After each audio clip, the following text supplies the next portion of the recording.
Brad is going to talk about the CSS Shenandoah and whaling heritage in the Western Arctic. And Brad Barr received a BS from... why? Nobody... They don't all know you. Let me tell them a little bit, okay? All right, I'll edit it. He's went to school in Maine, Massachusetts. He got his PhD at the University of Alaska. He works for NOAA as a senior policy advisor in the Office of National Marine Sanctuaries Maritime Heritage Program. And he teaches in various universities, and I'll leave it at that. Great. Terrific. Well, when we were putting together this conference, we actually had this session as a kind of a battlefield session. Battlefields as illustrative of the kinds of things that may be distinct cultural landscapes.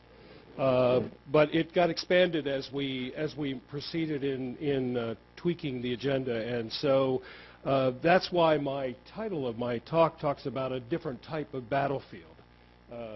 I just thought I ought to explain that because it didn't make a lot of sense in the context of management and protection. Thought that this was a good story to tell.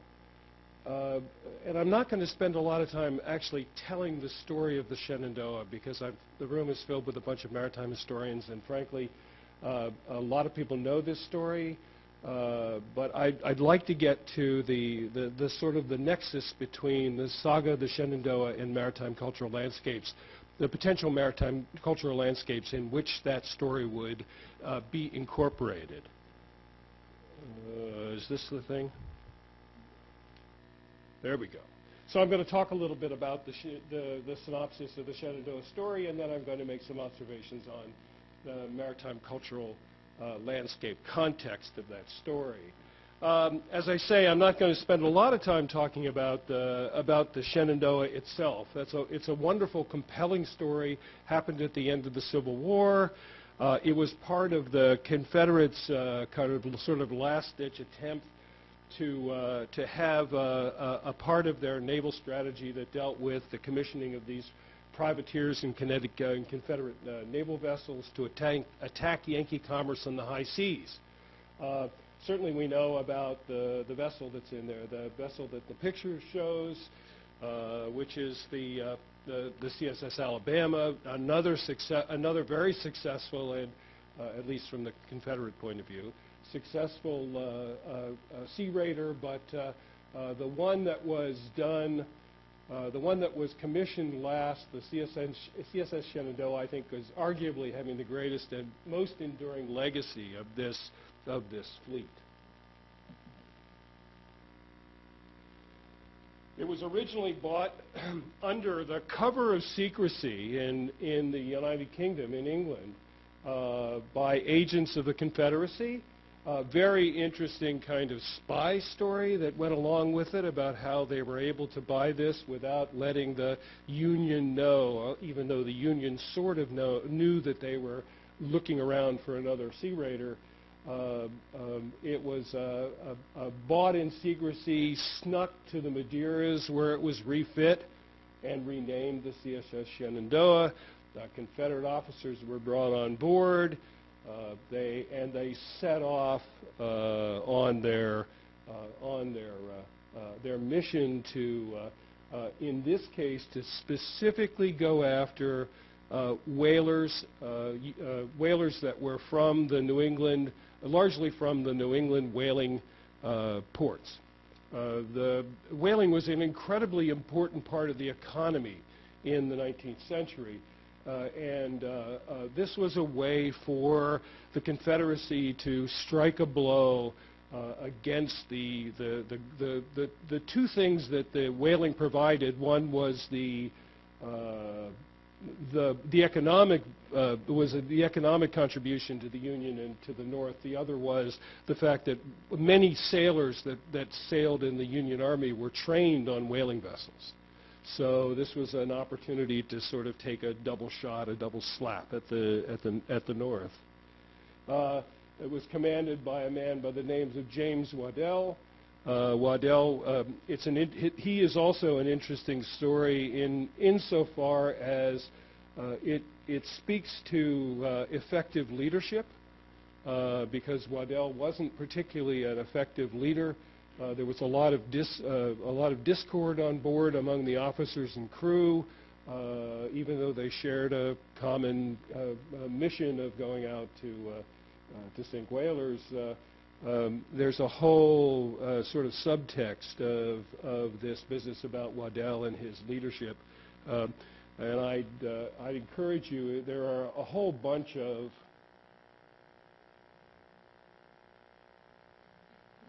come on, baby. All right. It's not going to come up. This is a map that shows the circumnavigation of the Shenandoah.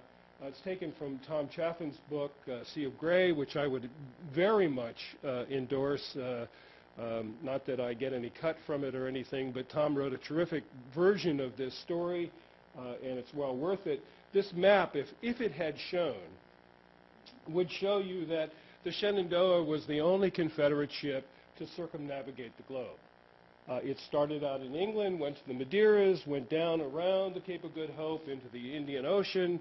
It stopped in Australia to do some maintenance, and then headed up to the North Pacific to target the whalers that were there. And along the way, it took whaling ships and other merchantmen as it went along. And it sailed a total, I can never remember dates or numbers. It sailed 58,000 miles in less than 13 months, lost only 2 crew, and that was to natural causes. And along the way, it took 32 prizes. So it was a pretty big success. Seized and burned 5 merchant vessels and 1 whaler before they got to Melbourne for repairs, and there was a whole diplomatic upheaval when they got to Australia, because Australia was neutral, but the Union felt that by allowing the Shenandoah to come into port, that it was violating their neutrality. It went to Ascension Island, and it took 4 more whalers there, and then turned to the Arctic whaling grounds. It arrived in the Sea of Kosk in May. Boarded the whaler Abigail on the 27th. The Abigail largely got away because they were carrying a lot of alcohol that they were using to trade with the natives, and both crews got involved in drinking as much of that alcohol as possible. Remember that there was a lot of discord, and whalers were not happy people, particularly the guys in the forecastles. So anytime there's alcohol. So anyway, the Abigail got away, but that was one of the few that actually did. Over 7 days in June, from the 22nd to the 29th, the Shenandoah captured 24 whaling ships. 20 of these were reported to light up the night sky as they were burned to the waterline. And one of the reasons why whalers burn very well is because they're impregnated with whale oil. So you light them off, and they literally do light up the night sky. Which is, I was thinking as I was writing this today, actually, I've been up to Alaska in June, and there isn't a lot of night sky in June. So I don't know where that story comes from, but I wonder, it sounds good. It really does have a great vision of what lighting up the night sky might be, but the night sky in June is largely kind of dim daylight. So anyway. 4 were of the 24. 4 were bonded, and then they were dismasted, and the crews were put on board and set adrift. Sometimes they were put in whaleboats and set adrift, but none of the crews that were captured, no one was harmed. Everyone was released alive, but set adrift in either these bonded boats or the vessels. Or the dismasted vessels. After the Melbourne, it took 29 vessels, 3 bonded for $124,600. Remember again that these are 1860s numbers. So I've actually converted the total one. 4 taken at Pompeii estimated at about 117,759, values a total of about 850,000, which was about 1.1 million in 1865. 1.1 million in 1865 would on average be about $1 billion today. So think about, if you want to strike a blow to the Union, to the economy of the Union, mission accomplished. Right? We need a banner. We need to hang it there and have, well, I guess President Lincoln was dead by then, but the president flying in on the carrier or something. But anyway, the fact was they had done a really good job. They had gotten that. Interestingly enough, and this is the twist on this story, was all of these vessels were taken after the war was over. Because they were working in such a remote place, and this map shows that period of time, that's 7 days. You can see that they were working in a very remote place. The whalers, they board a whaler, and the captain would say, well, for God's sake, the war's over. And of course, Waddell would say, we haven't heard that. And so they took all of these things, made them look a little like pirates. Ultimately, they were vindicated as not being pirates. But anyway, it was all done after the war was over, which is sort of the interesting part of this. So how is this story relevant to the maritime cultural landscapes? Very interesting story, but what does it really mean, and what are the cultural landscapes that might be relevant to the Shenandoah?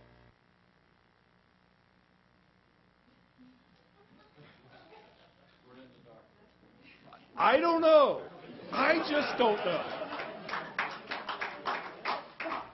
No, I do, actually. Let's go back. Okay, so historical significance.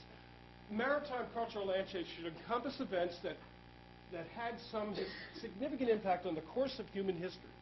And this ties back into the register language that talked about associated with events that have made significant contribution to the broad patterns of our history. Okay, so this is how we're defining historical significance. Did the Shenandoah change the course of human history? Well, it was an interesting story in Civil War, but it didn't really affect the outcome because it happened largely after the outcome was over, right? After the war had been solved. And so did it affect the outcome of the Civil War? Probably not. But did it have an impact on the American whaling industry? And I think arguably you can make the case, and many historians have, that this was a significant event, one of the 3 real nails in the coffin of the American whaling industry, which ended about 1914. So with this event in the 1860s, we had the 1871 event with the abandonment of the 33 vessels that I'll talk about in a little bit. And we also had the 1876 event where another 20 or so odd vessels were lost, all in a very short period of time. It was very much tied to the rise of the discovery of petroleum and the rise of alternative sources. But again, did it have an effect? Absolutely, and I think you can make that case. So not only I'll just keep going here. Not only does it have an effect at the kind of U.S. whaling industry level, but it also, taking that down in terms of scale, certainly in the Western Arctic, it was a major event. Certainly up to and including the global whaling heritage landscape, because it changed. The U.S. was the predominant force in the global whaling industry. When the American whaling industry died, it certainly did have a very profound effect on the global whaling heritage landscape. Okay, so I'll do this really quickly. There is a global component to whaling, obviously. These are the whaling grounds. These are historic maps. You've seen them probably before. It was really the first global industry. So there is a global component to this, and we should be thinking about this in a global sort of way. Certainly, it's a very much from a very parochial view. It's very much in terms of the American whaling heritage, very much tied to the National Marine Sanctuaries. It's one of the reasons why you hear it from Hans, you hear it from me, you hear it from Jim. We talk a lot about whaling because it is a thread that goes through. And you saw this before. This is the whaling ships that are in Hawaii that have been identified. In Papahanaumokuakea, we've got these very significant whaling sites. West Coast sites, we haven't really started looking at this in any such a substantive way, but there was a lot of shore whaling that went on in the late 19th century. Very, very important sort of whaling activity, and we're just beginning to see that. We've even had sponsored an international symposium, so there's a lot of that went on. And it's not just I want to make the point that it's not just it's not just us. I mean, not just the sanctuary program, but that there are other protected areas programs like the National Park Service, and places like the New Bedford Whaling Historical Site that we work with very closely. Other museums like the Nantucket Historical Society and New Bedford Whaling Museum, those sorts of things. So there's a big group of people who are pretty well interested in this. I'm going to skip over this. This is why it's important from the Western Arctic point of view. I think that the sort of the take-home message here is that you can look at this in a whole bunch of different scales. You can look at how this fits into maritime cultural landscapes at a very, very localized scale or at the global scale. And I think that the real difference here has to, that was the cruise we just finished. That was Hans and I sitting on the back deck having a cup of coffee. I think that some of the issues that we have to deal with in terms of how do you determine what the appropriate or what an appropriate maritime cultural landscape might be for something like this, which is very topical, has to do with this notion of cumulative significance. Where do you optimize the significance of this within space and time? And I think that the way we might look at that is to really talk about this idea of cumulative significance. It ended in the Yankee whaling ended in 1914. This stuff was the Shenandoah events were very important to that, and certainly you can look at it in that way. But it's this idea of cumulative significance that I wanted to leave you with, because I think that unlike a site or a property, you have to look at the significance and how do you preserve the values that contribute to that significance. And I think that's part of why I was trying to tell this story. So whether I did a good job on that, that's a different story. But I think that that's the take-home message, that we should be looking at this idea of cumulative significance. So thank you very much.